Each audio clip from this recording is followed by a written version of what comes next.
My name is Erica Huff, and I'm the Event and Social Media Manager for Reading Horizons. And today we are excited to hear from 3 educators about the struggles they faced in their school in regards to reading, the solutions they tried, and some of their results. And so in this particular setting, we view this as a virtual roundtable discussion, and we hope that you feel comfortable enough to ask questions. You can do that either in the chat box at the bottom of your Zoom screen, in the Q&A section, or you can raise your hand and I can unmute you, and so you could ask a question. We'll get to as many questions as we can throughout the next hour. And so just to make sure everyone is ready to go, I'm going to make sure we're awake. I'm going to bring up a poll that maybe all of you can see. If you can see that on your screen, it says, in one word, how would you describe your experience as an educator these past 3 months? So if you just want to take a second and click what has been your experience with all these new challenges and opportunities that I'm sure a lot of you have experienced. We'll just get a pulse on how everyone's feeling out there. Okay, it looks like we have a lot of roller coasters, I would have to agree, a lot of innovation, which I think is great, and a little bit chaotic, which is fine too. So that's really exciting. So now I'm excited to introduce our moderator for today. Shantell Berrett Blake is the lead professional development and dyslexia specialist at Reading Horizons. Chantel has a bachelor's in English teaching and a master's in education with a reading science concentration and dyslexia certification. Chantel is the mother of 3 children, one of whom has dyslexia and dysgraphia, which was the catalyst for her graduate work and professional path. She's passionate about raising awareness about the importance of effective reading instruction for every student, especially individuals with dyslexia. So with that, over to Chantel. Thanks, Erica. Good morning, or maybe afternoon almost for some of you where you're at. We're excited to be here today. I'm so excited to be with these educators and administrators. Their work is phenomenal. Grateful for their time. I'm so excited for you to hear from them, kind of what they've learned, how they've overcome challenges, what's worked, what hasn't, as we're kind of all finding ourselves in lots of decision time right now and what that looks like. So it's always helpful to have some direction. And that's something that they can provide beautifully today. So I want to introduce each of them, and then we're going to ask a series of questions. We will open up for some specific Q&A time as well, but as Erica mentioned, if anything comes up, just drop it in the chat or the Q&A, and I'll be monitoring that and giving that to our panelists as well. So I'll start with Dr. Amy Jones, who is the Elementary Curriculum, Pre-K, and Federal Programs Director for Lauderdale County Schools in Florence, Alabama. She holds a bachelor's degree and a master's degree in elementary education, a master's certificate in educational leadership, and an EDS and an EDD in curriculum and instruction. Dr. Jones resides in Florence, Alabama with her husband, Dr. Lloyd Jones III, and their 2 sets of twins, Edward and Catherine, ages 15, and Hugh and Walt, that are 10 years old. Amazing. Then we have Jenni Ross, who has 17 years of experience as a classroom teacher, reading specialist, and instructional coach. She is currently the instructional coach at Lakeview Elementary in Weber County School District. Sorry, Weber School District, right, Jenni? I almost messed that up, okay. Jenni is also a certified Reading Horizons trainer, and she's phenomenal as an educator, but also as a trainer. She has a passion to empower students and teachers so that they feel successful in all that they're doing. And Linda Bennett, who is just the guru of special education. She currently works in the Resource K-5 room of Charleston, West Virginia. She has also taught special education self-contained classroom at the high school level for 9 years. Linda was also at the administrative level for a Division II college for 16 years. She has been at the special education resource room at the elementary level for 18 years to the present. So welcome to all of you. Today we're so happy to have you. So we wanted to start out by just asking, what were some of your reading issues? What were your problems that caused you to look and kind of reevaluate and change direction related to reading instruction? What did you try? What kind of got you to Reading Horizons? So why don't we go ahead and start with you, Jenni, and then we'll go to Linda and then Dr. Jones. Awesome. All right. So one of the things in our district as a whole is that we knew we were lacking something, but we weren't sure what that was. So we all had a basal series that we were using, and we were shifting to a new basal series. So we had gone through that adoption process. And during that time, we were all like, especially younger grade teachers, were kind of like crying out for like, we need more phonics instruction in our basals. Like, what we have here is not working for us. And I think that we were seeing that in a couple of different ways. One, like the scope and sequence of our basal just didn't seem to line up. Like it was a little bit odd from what we had learned in our own reading, when we were learning how to teach reading. And then we also, like between teachers, it was so inconsistent between how we were all teaching reading. And so in effect, like we had all of our students learning differently, and not everybody was getting the same kind of instruction. And I think we were all like, we're doing the best we can. Like we know, this is what we know. So for me, it was like, we didn't know what we didn't know until we like found Reading Horizons. And then we realized, oh, this is the missing link. Like this is the puzzle piece that we've been missing. So for us, that was our entire struggle in our district, is like we were really struggling with knowing how to be better explicit instructional teachers for reading. Awesome. Thank you, Jenni. Linda, kind of your experience. Oh, Jenni, did you have anything to add? Nope, that's it. Perfect. So Linda, kind of what were some of your issues or struggles that led you to looking? Well, actually, when I was working in some meetings, when we go into the meetings and look at the psychological reports, I saw more and more students were having memory issues and the long-term memory and retrieval and processing. And so I got involved in multisensory activities, strategies, and I started to think, well, there's got to be some multisensory reading programs out there. So I started researching the reading programs. And I came across the YouTube video that was the Reading Horizon Workshop by Chantel. I was blown away. As I went through the video, I'm sitting there thinking, oh my gosh, they get it. And then I'm just so excited about it that by the end of the video, I said to myself, because I myself had I had dyslexia. And I thought, oh my gosh, they get it. If someone had only taught me that when I was in school, what could have been for me in my career. And so after I got involved with that, I started going back to the YouTube videos and looked for everything I could find on the 5 basic phonics skills. I learned those on my own and just started going to work. And what I did was I worked on that really hard and made my own little cheat sheets, what I called it. So what I did was I started that next year, I started just implementing those 5 phonics skills. And I had this one particular student that I had in mind when I was researching this in the first place. And so I started with that. And I have this other book that had similar words in it that would go with the 5 phonics skills.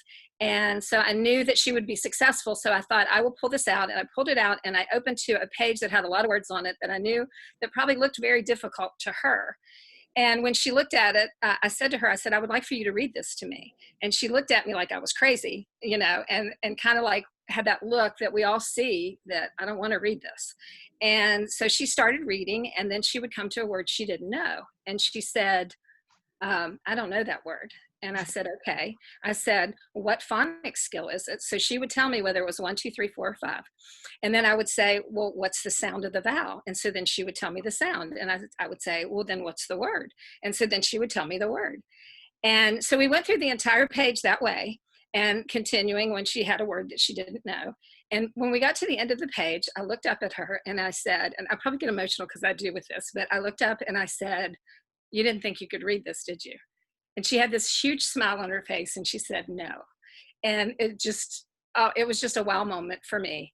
And then I said to her, I said, do you realize that I said, Miss Bennett didn't teach you Miss Bennett didn't tell you any of those words, that you figured them all out by yourself. And I explained to her the importance of her being able to do that without having to depend on someone else to do that. So I also, due to concerned about the long-term retrieval, had talked to the speech teacher, and our speech teacher got involved, and I taught her the rules. And so she started kind of reinforcing those same skills. Well, I wanted to share this because I thought it was an important piece, is that she said to me later, she said she saw improvements with her, and she said, I have a high school speech student that can't read. And she said, I've made it a personal decision to do whatever I can to help him read. She said, do you mind if I take these and help him with that? I said, I'll teach you what I know. I said, I'm still in the learning process. So I taught her what I knew, and I gave her the same book, and I said, start with this. And what I wanted to share is when I came in at the end of the school year, when we were closing out the year, she called me over and she says, I have to tell you this. Remember the student that I was telling you about? I said, yeah. And she said, the father called me at the end of the school year and said, I want to thank you. I know you went above and beyond what a speech teacher would do. But she said, you taught my son to read, and now he's picking up books and reading them. Oh, that's awesome. Thank you, Linda.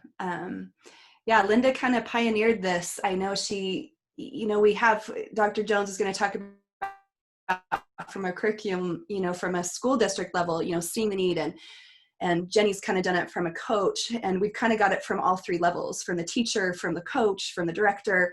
And we're grateful for teachers who, even if they need to say, but I love coming from the district level so that you don't have to. But Linda is a pioneer in saying, I'm going to go find this. I'm going to figure this out. And even if I don't have all the resources, I'm going to make this better. So that's what we've been doing, is making sure you have all those resources, because those are important. And that's something when we talk about implementation, I know I've talked to Dr. Jones about this, and Jenni too, about how important those are. So, but Dr. Jones, let's talk a little bit about maybe what you noticed as things that were missing, and what caused you to kind of go on that search too. Sure. So good morning, Chantel. Good morning, Linda and Jenni. It's good to be on the panel with you. So when I started this role, we realized we did have an issue with reading instruction just overall.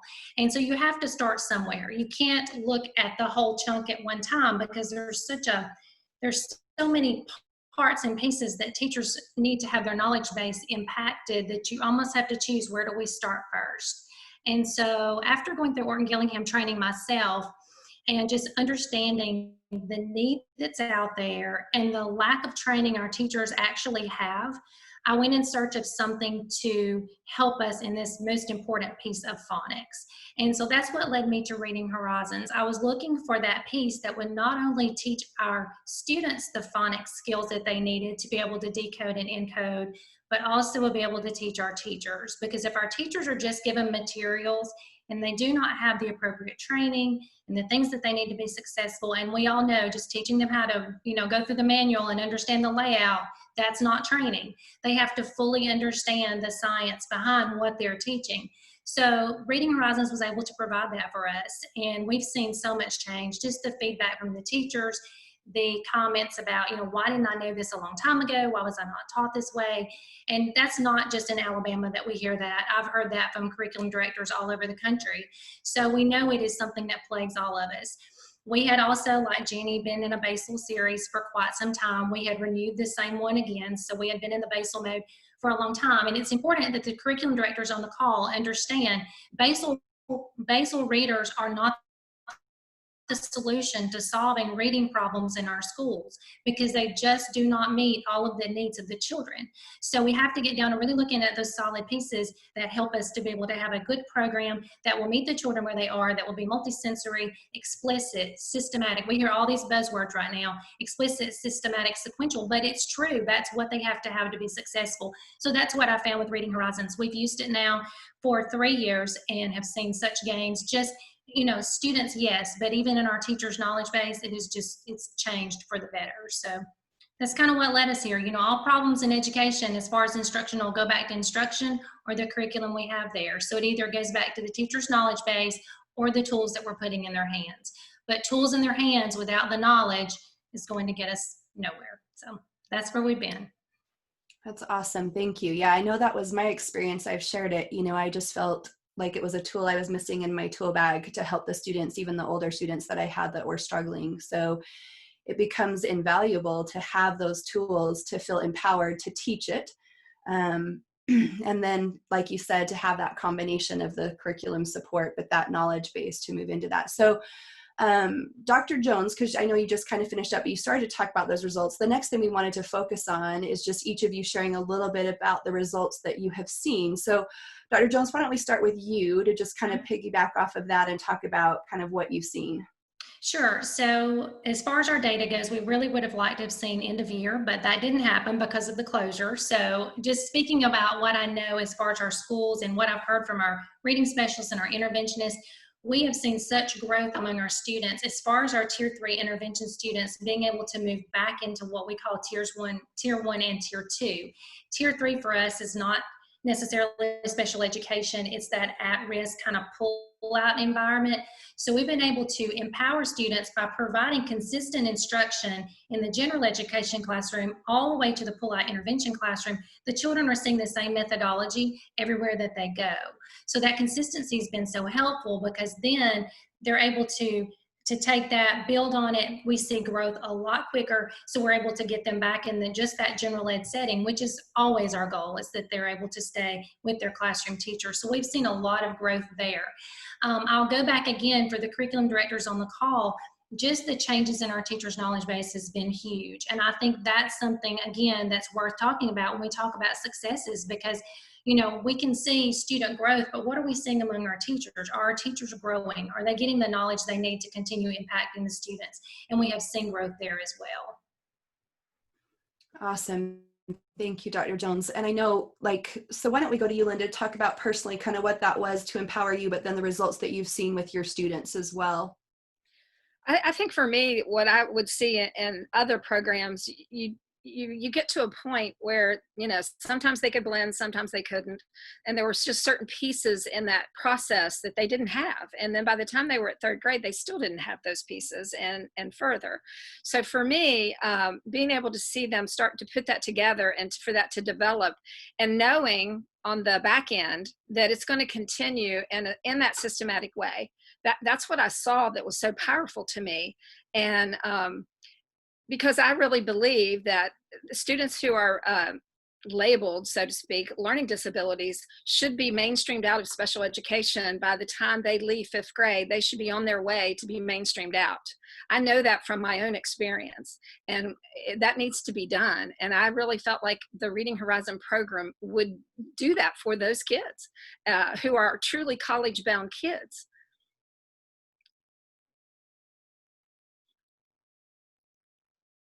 It would helpful if I would unmute. Sorry. So yes, to all of that.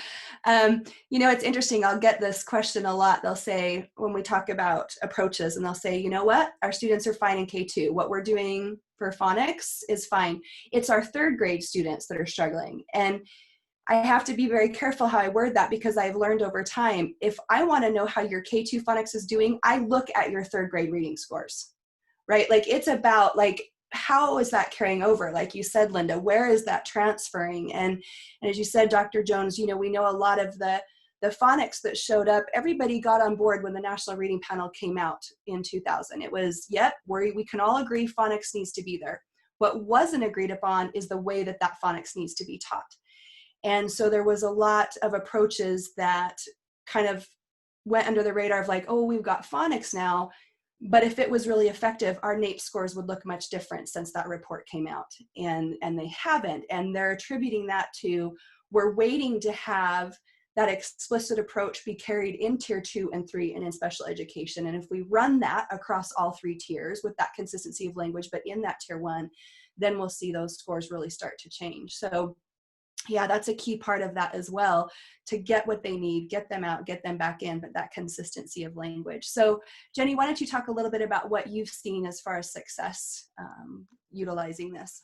Awesome. Okay, well, I kind of get a little bit passionate and excited so about Reading Horizons. And so I'm just going to speak from my heart.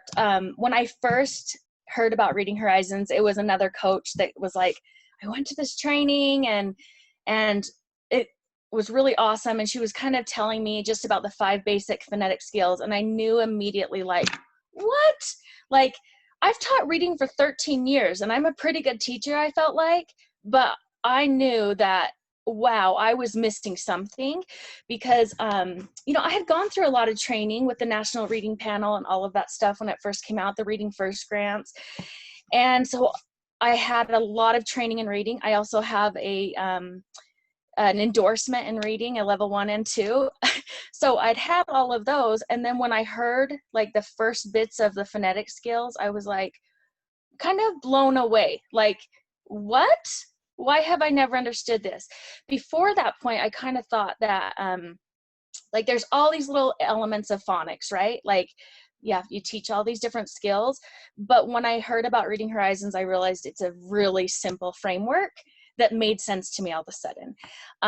And so I guess I'm telling you that because the success for me was like, I was so pumped up after the training that I was kind of like Linda. I didn't have like the resources at the time, but I did go to a training and it really motivated me in such a way that I came back and like used my syllabus and I just started teaching, you know, the next day. So I was so empowered that like, okay, I understand how to teach reading in such a better way. And because I did, my kids started feeling that. So I feel like one of the biggest successes I've seen at my school, and not just in my school, but it's like spreading in our district, it's pretty awesome, is that the teachers, like Amy was saying, the knowledge base has grown with teachers and they feel so much more confident in teaching. And therefore our kids feel so much more confident in learning how to read. And that for me is just, you know, that is just so important. So a quick little story that was a huge success for me, because we've been implementing it a little bit slowly, and I know we'll get into that, but I don't necessarily have like the numbers for data for you, but the successes I've seen have been like at student levels. And I had this little 2nd grader in one of my groups that was a special education student, really struggling reader, like wouldn't even talk in class. And so when I came back and I started teaching him that, there was a light in him that started happening. Like, it was just so awesome to see that little light spark in him. Like, he understood, he was smiling more. He loved coming to groups because he liked me, but he really loved coming to groups because he was understanding. So this one day I had taught them the sounds of GH, and I had given them kind of like a little, like I always tell my kids, like, see if you can teach this to 3 people tonight, you know, just so that you can learn it better. And he went back to class, and his classroom teacher came at lunchtime to me, and she's like, what are you doing with the kids in your group? And I kind of told her what I was doing. I said, why? And she said, because he came back from your group today and was so excited that he asked if he could teach the whole class about the sounds of GH. Now, this is a little boy that like never spoke in class because he was such a struggling reader. And he stood up, and thank goodness that teacher let him do that. He stood up in front of that class, taught his whole 2nd grade class about the sounds of GH. And like, to me, that gives me goosebumps. Like, you can't, it's because of the program and the method that he felt so confident to do that. And we just always saw him grow from that point on. So for me, the success is that teacher knowledge base, the kids' ownership of it, and just that reading is now like more of an exciting thing to do, especially for kids who struggle, because I've worked with so many kids that struggle. It's not so laborsome anymore. It's like exciting. And I think that that's what I've noticed the biggest successes at our school. Awesome. Thanks, Jenni. We got a question that came in from Deb about how easy is this program to transfer to online learning. So I should just start with a a little bit of kind of background. We are a blended learning model. So we have direct instruction and software so that both can inform each other for more effective instruction and outcomes.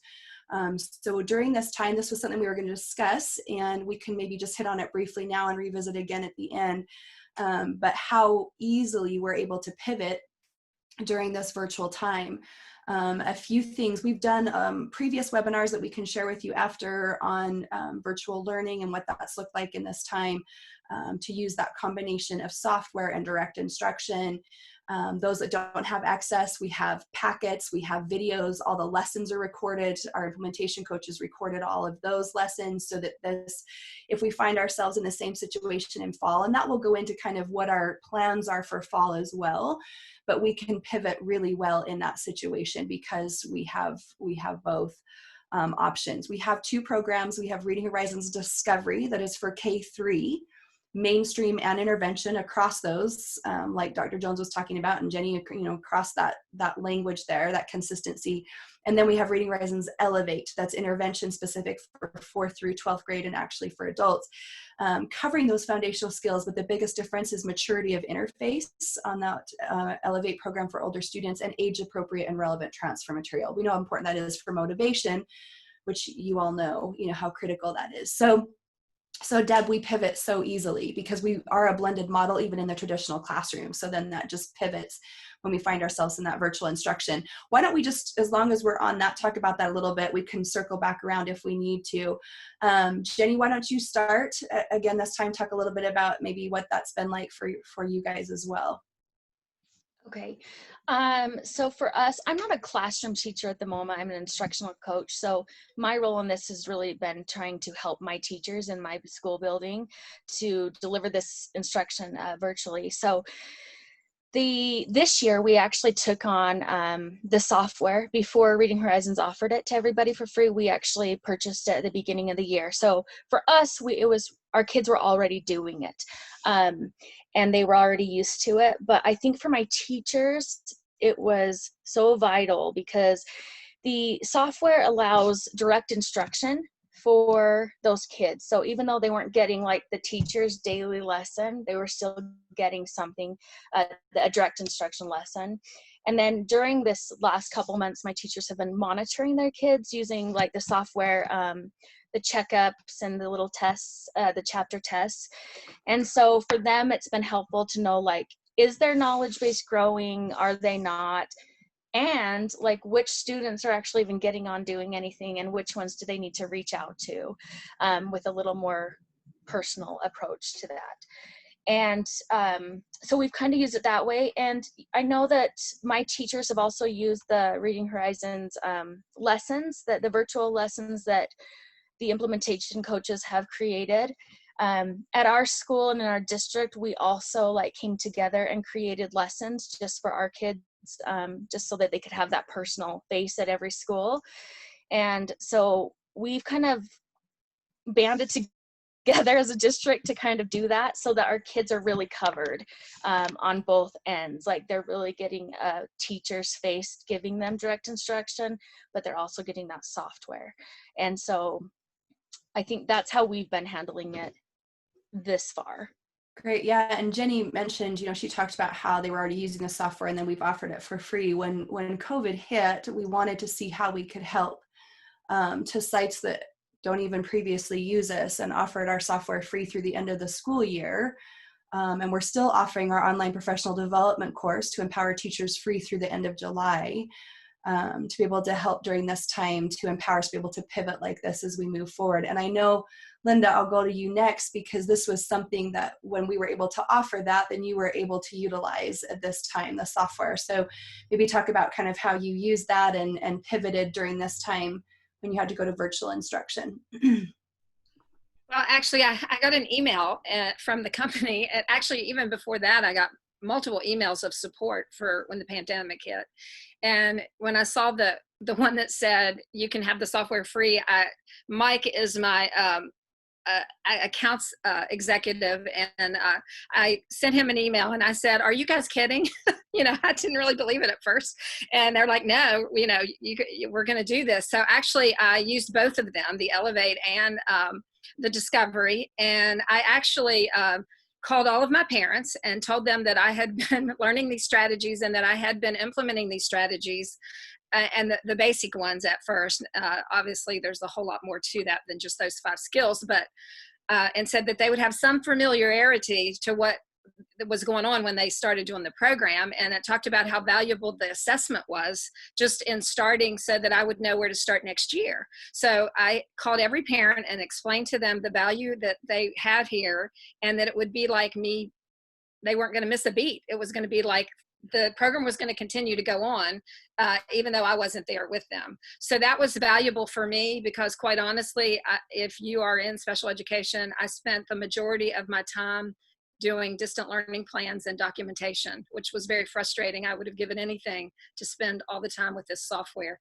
And the software, I had not used Elevate yet, but I had used the Discovery, and it was so simple for me to just jump right in. And the transition from even using Discovery, it wasn't like a hard program that somebody had to sit down with you and walk you through how to get through it. I mean, I could go through it on my own, and still be able to have success with it. It was amazing. Awesome. Thanks, Linda. I think, one of the things, a theme that's coming through that for those that are listening is the simplicity.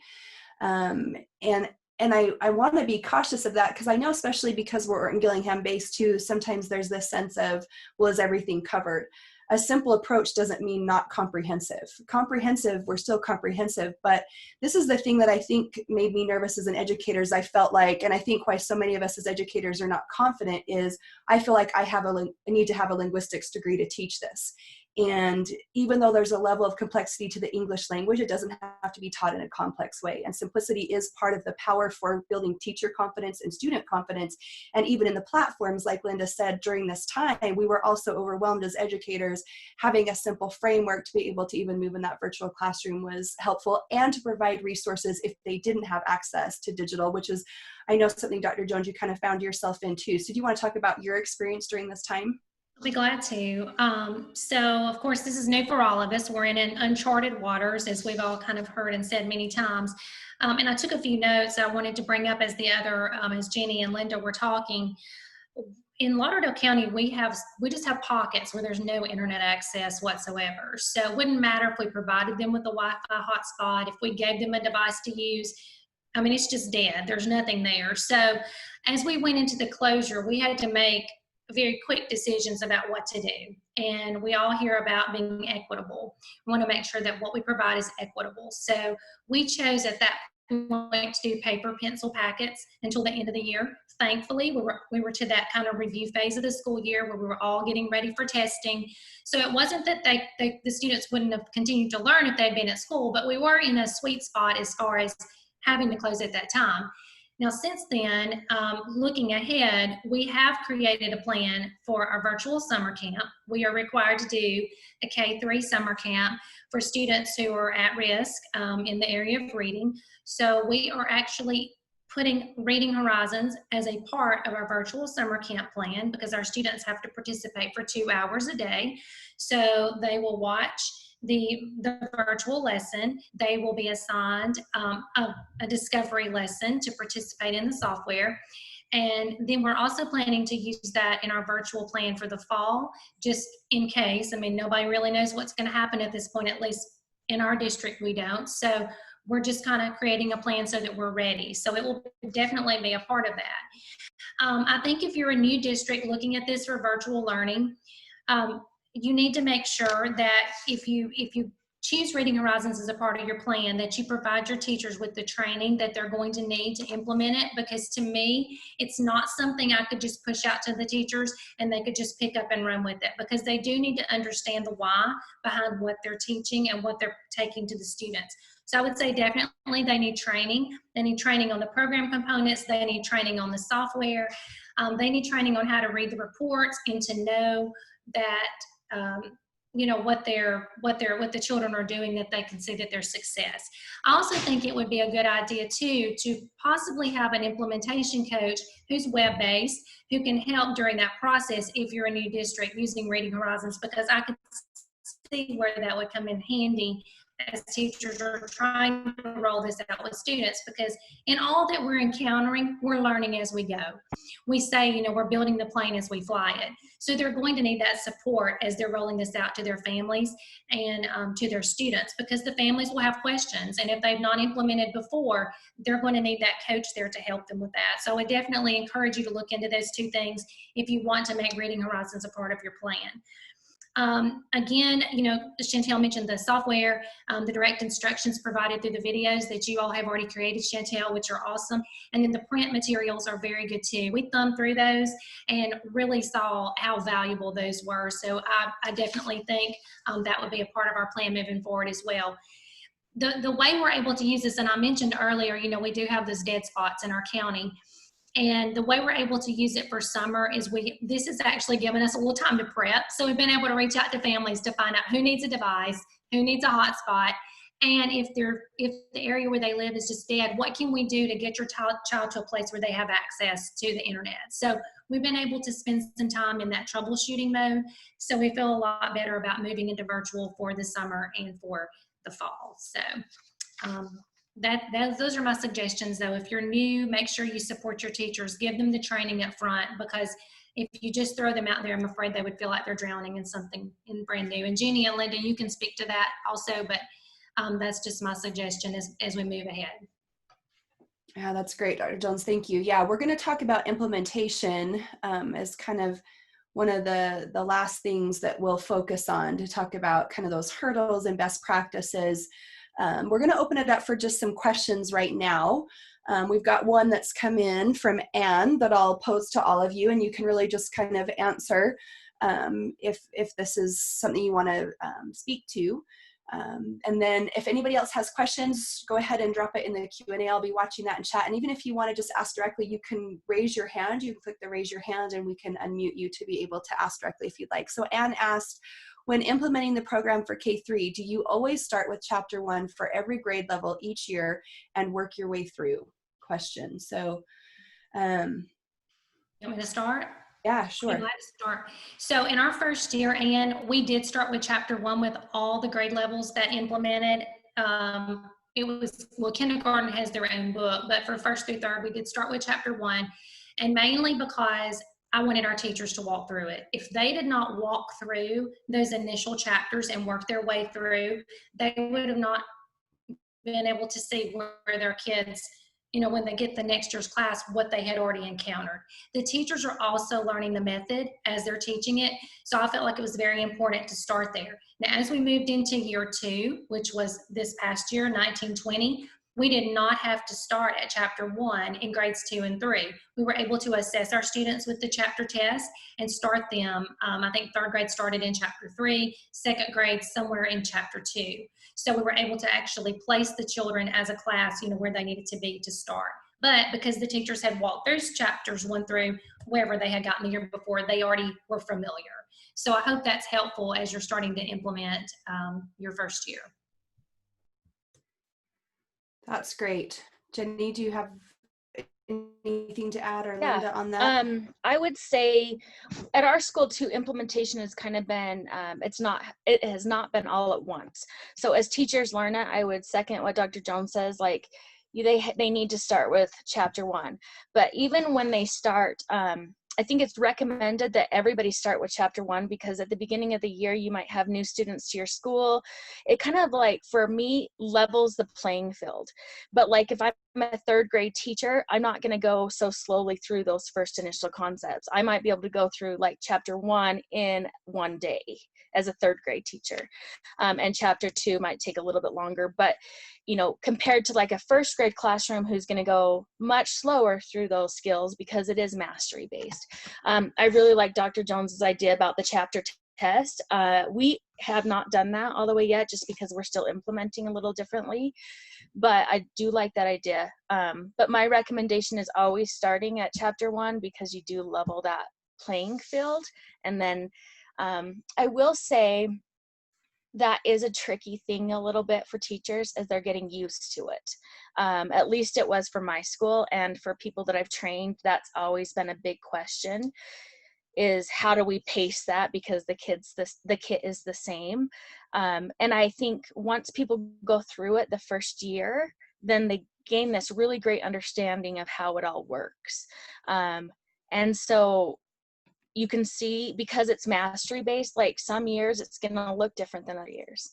And that's the biggest, like, think mind shift for teachers, is it's mastery based and not just week to week to week to week.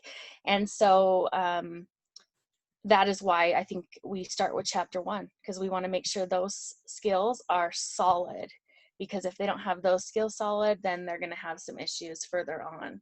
So that's what I would add on to that. That's great. Those are great. Linda, anything to add to that? I think for, am I on there? Yep, you're on. Okay, I couldn't tell. I think for me, I had the same problem in the beginning, like, where do I start? But when the PTA bought me the program and I had the teacher's guide in front of me, I felt like there were a lot of important pieces in those beginning, like strategies and stuff that are already there when you're teaching through each lesson, that I thought was very valuable. And not only that, I felt like it built student confidence in what they were doing. So it helped to move those strategies forward. And then when I looked at all the differentiation activities that you could do, even at those levels, and giving the kids practice in those areas, I thought that was really valuable for me as a teacher, as well as for the students in moving. I really felt like that was going to help just kind of perfect that part of the program as I move forward in the rest of the chapters. That's all I would have to add.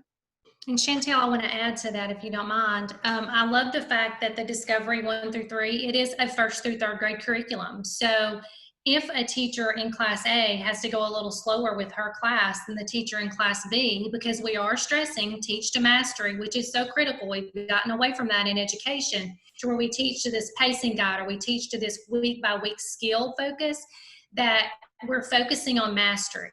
So I've really had to tell our teachers, it's okay. It's okay if you don't get as far as your neighbor teacher, because you're teaching to mastery. And keep in mind, this is a 1st through 3rd grade curriculum. So if they don't get it in 1st, they're going to see it again in 2nd. They're going to see it again in 3rd. So our goal by the end of 3rd grade is that they finish chapter 6. So Jenni, to kind of tack on to what, and you're right, ours do start at chapter 1. We do like a quick review, and then they give the chapter test. And so that's kind of how we were able to move through as we got into year 2, and now moving into year 3, I think we'll take that same approach. But I would just encourage everyone to look at this as how comprehensive it is. And we're not just looking at, okay, if they didn't get it mastered in 1st grade, oh no, the 2nd grade teacher is going to be worried because I didn't get finished. No, that's not the case. This curriculum spans those 3 grade levels, at least for us. I know in intervention, like in 4th grade and up, some of our special ed teachers, some of our interventionists dial back down to Discovery because of this. It goes a little slower with the skills. The text might be a little more appropriate for them for the transfer, but that 1st through 3rd is what we look at for the general population. Good. Thank you, Dr. Jones. Deb asked a clarifying question, just asking about when we're talking about DI. We're talking about direct instruction based on data. So the direct instruction just means that is teacher-led, explicit, systematic instruction, but based on both informal and formal data gathered.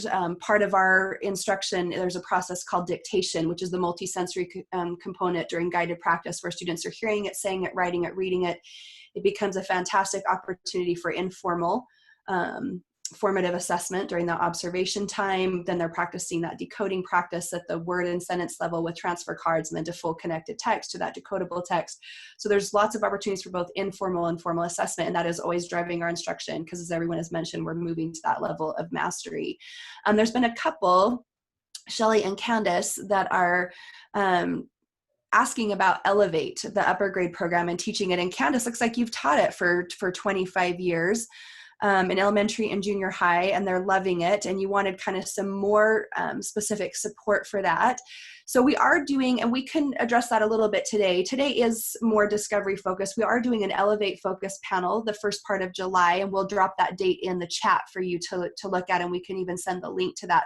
That'll be more specific to those upper grades, where we can give you more specific recommendations.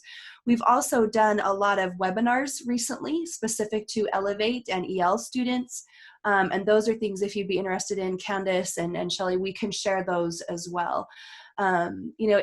I'm from a middle school background, and I know that was kind of where, I definitely wasn't trained on how to handle any of this, and that's where it really became empowering for me to be able to do. But we know that it's so out of the norm for us to go back and do those skills, because if it's not solid, like Linda said, you see some of that happen maybe in K2, but it doesn't carry through, or, it's not enough, that this is the problem that we see if it's not done well in K3, which is why we started here, right, with this panel today.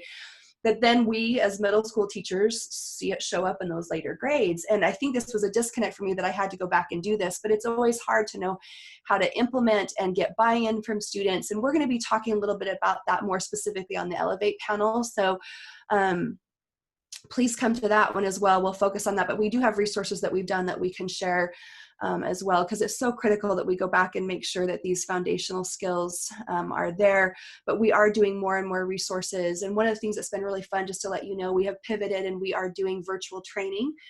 And in the virtual setting, we're able to even kind of more target specific grade levels and needs for sites. And so that's an option too, to even come on and work with you in your school for a couple of hours to just kind of give you these answers as well. Those are things that we're providing and want to do.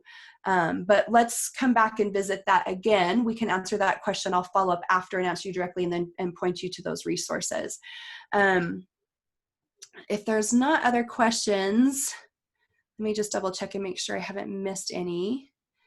Hey, Chantel, I did want to speak to Candace's comment, if that's okay, where she was talking about starting with chapter 1 for the letter sound accuracy for second language students. And I can definitely see that, Candace. In the district where I am, we do not have a very large transient population, which helps us out with being able to start that next year pretty much where we left off the year before.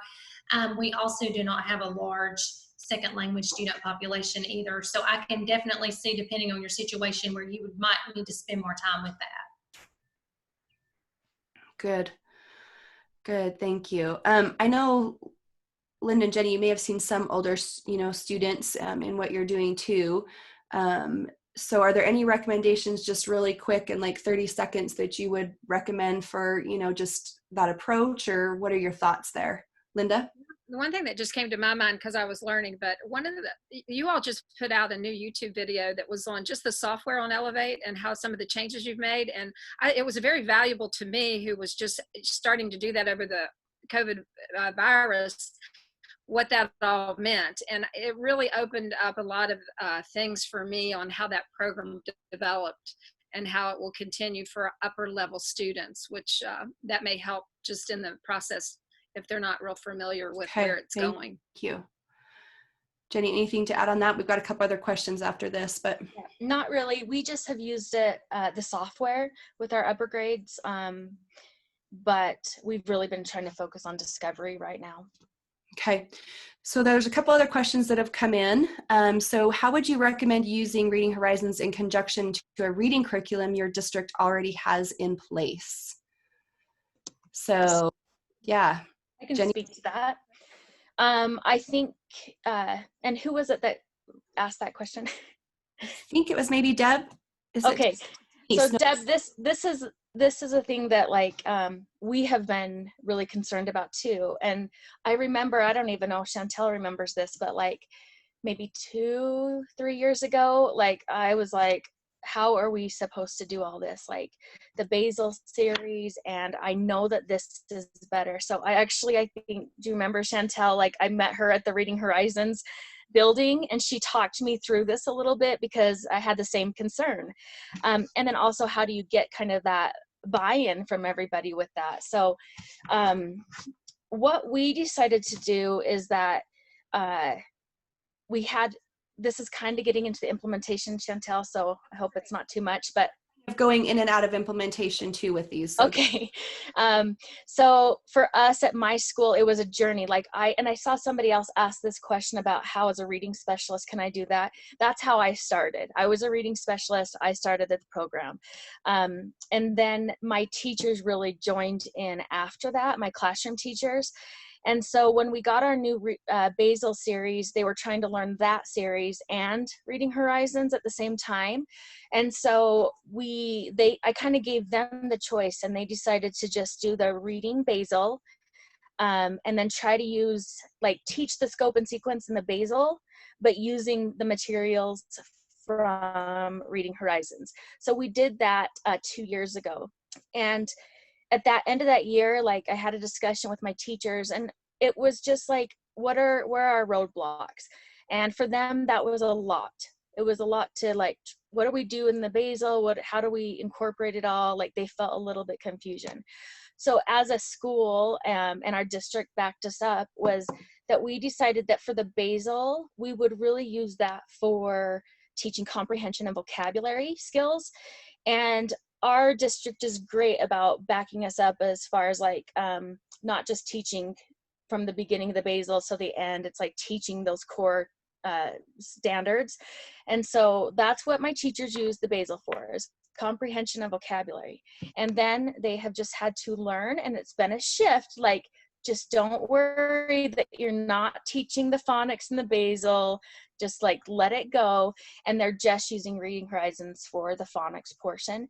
And that has shifted a lot of stuff. Like, it was like a weight off their shoulders, just knowing that, okay, we're getting all of the content covered with the resources that we have. And so our district provides the Basel, but the Reading Horizons in my district has been a grassroots effort from teachers and reading specialists. So it was not district-wide, but in the last year, it's pretty much district-wide now. So I think most people are using Basel for comprehension, vocabulary, Reading Horizons for phonics instruction. Great. So that's how we've incorporated it. That's perfect. And it's what we recommend a lot. And we actually do have a whole sheet that talks about how to use us with a Basel, and specifically how that will work. Dr. Jones, do you want to speak on that too? Yeah, I'll be glad to. So we also had a Basel curriculum, as I mentioned, and we pulled the phonics out of it, like Jenni talked about, and we just use our Basel, and they can skip around in it as they need to, like Jenni said, to cover their critical standards that they have to make sure they meet. If you try to stick with the Basel when you're also implementing the Reading Horizons, oftentimes they don't see that, they're so used to that phonics skill being in that story for the week. And so they have to kind of break away from that. They have to go through that period of realizing they're not going to see that. So we stress the fact that the comprehension selection in the Basel is on their instructional level. So, be mindful of that. But we definitely do the same thing. The vocab and comprehension from the Basel, the phonics is separate and aside. So as far as rolling that in, and we talked about, I know Jenni, you said yours was kind of grassroots from teachers. Ours, we had already been kind of using it a little bit in some of our tiered classrooms, some special ed, some intervention classes. It was not being used the way that it's supposed to be used. It was not being used to fidelity. Some were just using the software. So we really did what I kind of called a reboot, and we did push it out to everybody. But to answer another question that was brought up is, how can just your reading specialists use this? That's how we started. We started with our reading specialists at our elementary schools and our interventionists, piloting the program, which we knew we were going to roll it out to all K-3, and now we're K-4. We use Elevate whole group in 4th grade as well, and in pull-out. But we started with those reading specialists and those interventionists so you can build that buy-in at the campus, because those are your literacy leaders. If they've used something, they've seen it work, the children are going back to their classroom teacher, the classroom teacher's seeing a change, they're seeing a difference in their students, they're seeing that confidence that you talked about, Linda. Then the classroom teacher starts to go to that literacy leader saying, what are you doing? How does this work? How is this going to look? And so the teachers at that point, they already knew they were going to be using it the following year, but it gave them a chance to kind of be field tested in their own building before they had to actually implement it themselves. So I would just say, for anyone who could go ahead and roll it out with your specialist, they could use it as far as their pull-out intervention. And then with that in mind, you're going to strategically do that so you can build that capacity in your building, because they're an in-house support piece for you. When your teachers start to use it, then also they can help you with the buy-in with the teachers. So I feel like that's a critical component, Chantel. No, that's great. And sorry, I know for time's sake, I'll come back around to you, Linda, in just a second. I think, Karen, you were also clarifying too that they're using foundations, and so would this program be able to dovetail off of that beginning and fourth? Or yes, because we're Orton Gillingham based, there's going to be a way that we build on that very seamlessly. In all the years that I've done this, and I'm Orton Gillingham trained and certified, and in other programs, because of our level of simplicity, the only thing we ever do in connection with another program is clarify. We make it easier. Like, never in the years that I've worked with schools has someone said, well, it's really complex. Yes, we want it as far as like bringing it in with something else or dovetailing off of it. It's always like, oh, now my students are getting it. That makes so much sense. Or your marking is so much simpler, or, you know, those things. And so I can say with complete confidence, Candace, that it will absolutely, we've seen that happen, where if they have that base, which is great because the students have that foundation, then they can just build up on that, but it'll simplify a lot. It's going to go further. It's going to have really effective transfer in those upper grades. So yeah, it will build on that just fine. So implementation, and then Linda asked about phonemic awareness. So that's something that we have some up front. We're bringing in more in the new, in the updates that are coming out. We're adding more and more. It is something that we bring in as part of the activities and dictation. So we're building on that phonemic awareness, but we haven't been as explicit about it as we want to be. And that's what's coming out, is more and more explicit instruction. Because as teachers, you know, we find that when we talk about us not feeling confident in phonics, I think we're even less confident in phonemic awareness and how to address that. And so it's about getting more explicit about that and more resources. So those are things. But if you have other phonemic awareness in place, we build beautifully on that and go in connection with that and can spiral in that too. So it doesn't have to be either or. So let's talk a little bit implementation briefly, and then if there's other questions, drop those in. You've started to talk a little bit, just quickly, if you can summarize maybe just a couple of best practices that you've learned in implementation of the program that you would recommend, or your experience with that. Dr. Jones, do you want to start on this one? Yeah, I'll be glad to. So when thinking about that question, my suggestion would be to be purposeful with your implementation, have a plan, know why you're doing what you're doing, so the teachers up front understand your rollout and how you're going to be taking that into your building. So I would, as a curriculum director, be very purposeful and communicate that implementation plan to your teachers. I also think that it's critical to not only provide initial training, because how many of us know we've gone to an initial training session and we've never been that's never been revisited by anyone from the company or from our district. So I think the ongoing professional support is critical. You're going to need this support from in-house, like I was talking about, building the buy-in with the specialist, or maybe even with a lead teacher from the grade level. And you're going to also need the support of your customer success manager, CSMs, with Reading Horizons, which they're awesome. They help us all the time with things that we need. And then also we employed the implementation coach during our first year to come in and just help us be sure the implementation was as pure as it possibly could be, so that once that person was no longer there, we could have, you know, stamina within the building, because our reading specialist walked alongside the Reading Horizons implementation coach, and she, you know, shadowed her that day going into those classrooms, so that when the implementation coach left, the reading specialist would know what, you know, definitely to look for when coaching. So I think that's the two big things: have a plan and communicate it, and be ready to provide that ongoing support. Awesome. Linda, I know, just really quickly, do you want to talk about some of the support as far as your implementation quick, and then we'll wrap up with Jenny? I think that was the biggest thing for me, because starting out, I could always email if I had a question, or they would send me videos. That you have so many of those that I can just go through and then continue to work on the implementation. But it's like she said, I've been through, I mean, I'm old. I've been through a lot of programs, and I have never seen the support on a regular basis. Like you go to trainings for a couple times and then mid-year or whatever, but there's so many things that come to mind that you would like to ask someone, and you don't know, you don't have anyone to ask. And that has been the most amazing thing. I've never seen so much generosity and support, not just within your program, but also within all of the other features about dyslexia or whatever it may be that helps benefit these programs. You guys, I feel like I'm actually still in class, and and still learning different things that help me implement and see the vision that you have. And that has just been mind-boggling to me.